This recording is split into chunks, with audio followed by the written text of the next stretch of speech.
Clearing. Alone in a dark wood one night, a young boy walked anxiously down one of the gravel paths.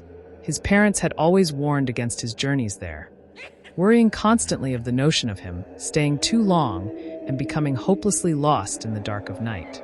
He never once imagined they'd be right. He continued down the path, his little heart racing in his chest. He passed the time with reassurance to himself. He knew where he was going, he knew where he knew. This path led back to another path that led back to his neighborhood. He was certain. He only had a bit further to go. Then there was a sign which would lead him back home. He knew it. He constantly repeated this to himself as he walked as quickly as his short legs would carry him. He kept at bay the gnawing anxiety by repeating this to himself and not thinking of anything else. He didn't need to. He knew this was the way. He ignored the thudding of his heart inside him. He wasn't lost. Suddenly the gravel path took a sharp turn left. Aha! He remembered this. It turned left just before the sign. He felt the relief come in a wave with the familiarity. He broke into a run around the turn and sprinted when he saw the sign, and nearly ran straight into it in his mad rush. His heart sank as he inspected it. How could this be happening?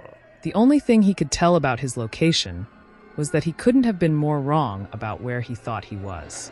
This sign was worn and filthy where the other was brand new, and whatever might have been written on it before was long gone. The path branched into 3 separate winding trails, which all snaked off into the woods, with no sign of leading to any escape. Fresh tears streamed down his face, and he struggled to breathe as he felt the darkness close more and more tightly around him. Thoughts of home, of dinner, his family, raced through his mind, making him ever more aware of the cold of the night here. And the icy grip on his heart tightened as he thought of his parents frantically searching for him. I need to get back, he resolved, breaking into a run down the nearest trail. The gravel crunched under him as he sprinted down the narrowing trail. He frantically begged in his mind to whatever may have been listening. Please let this be the right way. Please let this be the right way. He let out loud sobs in between pained breaths, fighting back the gnawing paranoia that he was only getting more lost. He shuddered in despair as the ever-narrowing gravel path turned to simple dirt beneath his feet, only getting narrower and narrower. He could hear the booming of his beating heart as if it were actually in his ears. I don't have time to get it wrong, he thought. Please don't end. Please don't. Suddenly, he felt the wind rush right out of him as his foot caught a root, pivoting him straight into the ground. He stood up, catching his breath, and opened his eyes. He was at the edge of a small clearing in the woods, though the surrounding canopy stretched far, covering much of it. From what minuscule starlight came through to the clearing, he could see that most of the clearing was covered in a large, thick bed of odd stones, while a small pond sat in the center. The boy's breathing slowed as he became curious of this clearing in spite of himself. When he noticed something else, it was completely silent here. Not the slightest peep came from the surrounding woods, and as he made to step into the clearing, he stopped as he felt the very sudden, very powerful feeling that he was not supposed to be here.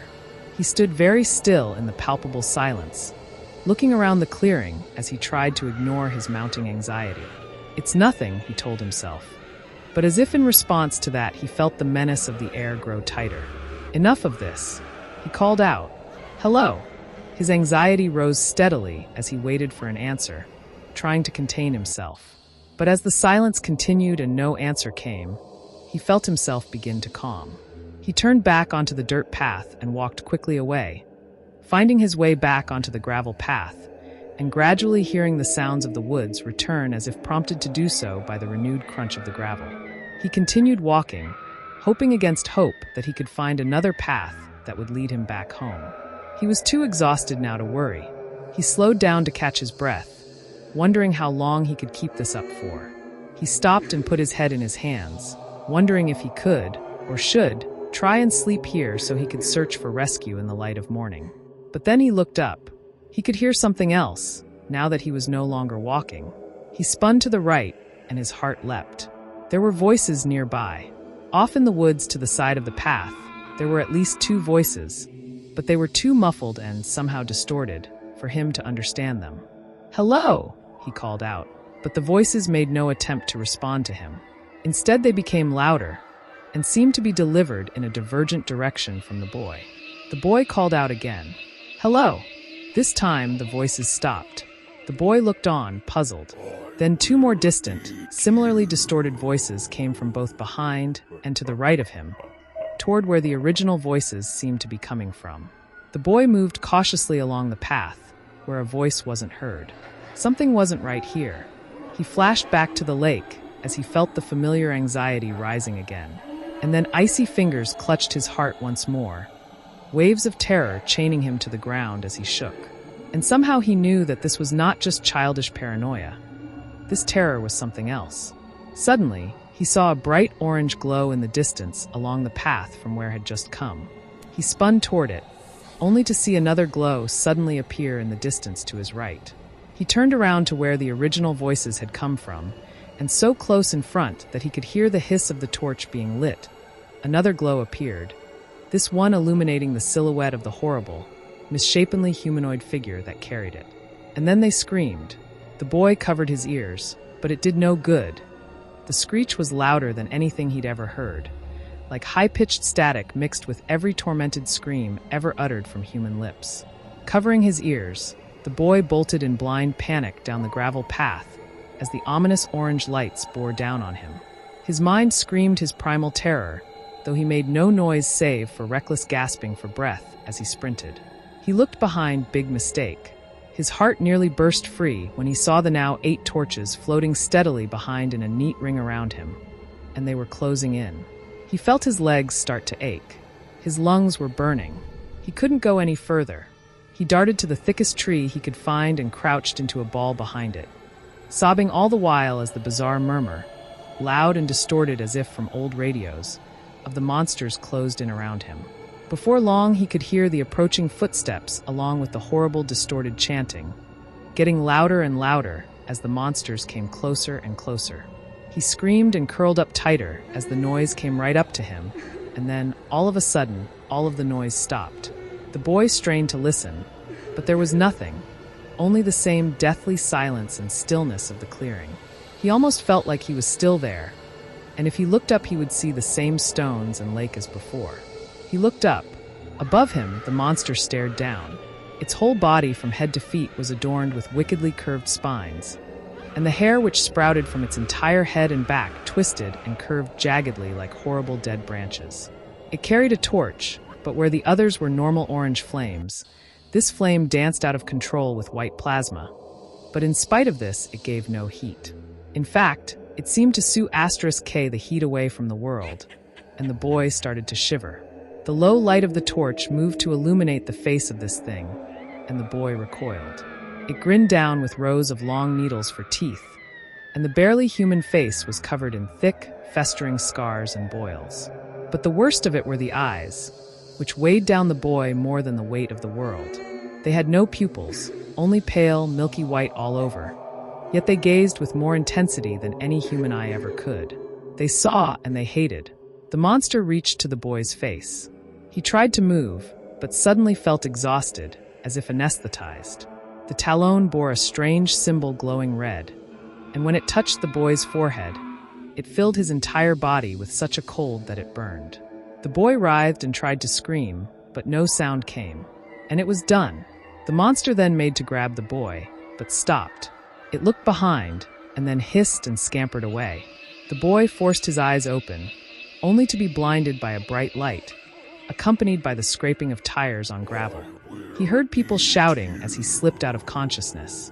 The boy awoke in darkness.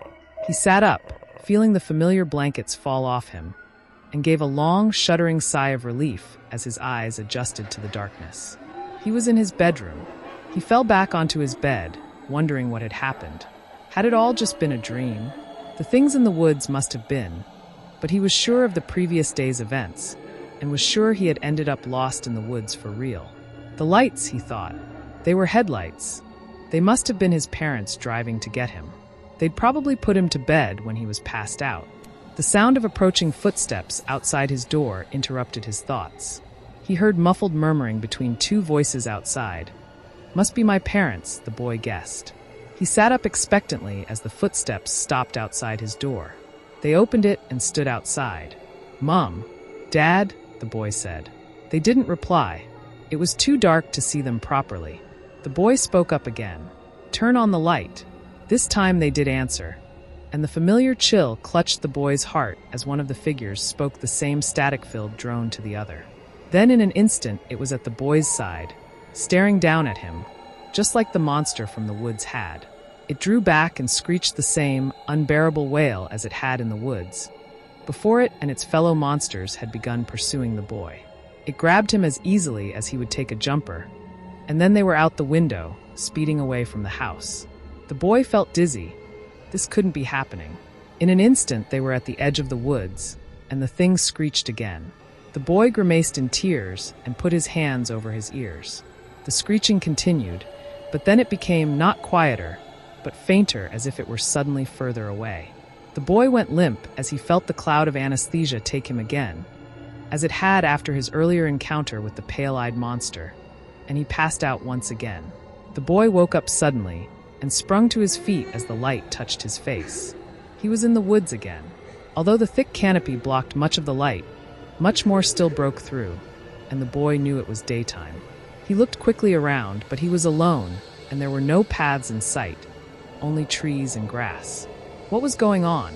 The boy was too confused now to be frightened, but he knew he needed to get out of these woods, and quickly.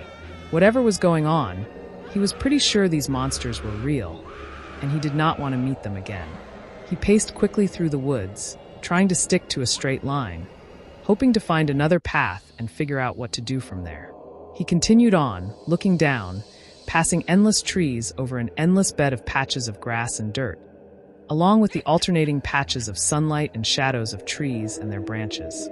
He looked around several times, but there was never any sign of anybody, never any sign of a new path.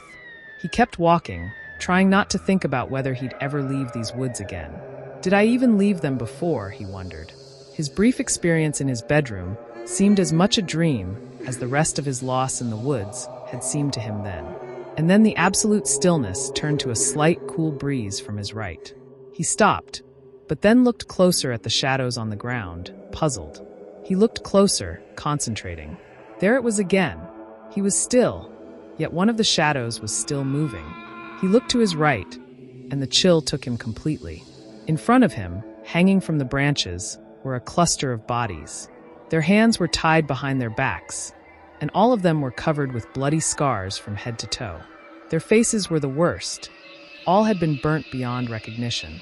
But even in spite of all this, and the boy's overwhelming desire to throw up at the scene, this was not what chilled him. Below the hanged corpses, mounted into the ground, was a torch. It offered no light in the presence of the low daylight entering the woods, and emanated a clear white plasma. And as the gentle, chilly breeze blew through it again, the boy knew that it had no heat, and instead sucked the heat from its surroundings. The boy felt the touch of the pale-eyed monster trembling. Without a peep, he turned in the opposite direction and ran. He ran as fast as he could. The woods were starting to get thicker around him, but he made no attempt to change direction. The desire to get as far from the torch as quickly as possible was overwhelming. The boy made to look behind him, but stopped. His heart thumped when he heard the distorted chattering and heavy footfalls behind him. The monsters! He pressed himself harder, pushing through the canopy which now pressed around him. Pushing branches aside, he pressed on as far as he could. It only seemed to get thicker around him. He pushed on, and stumbled out into a clearing.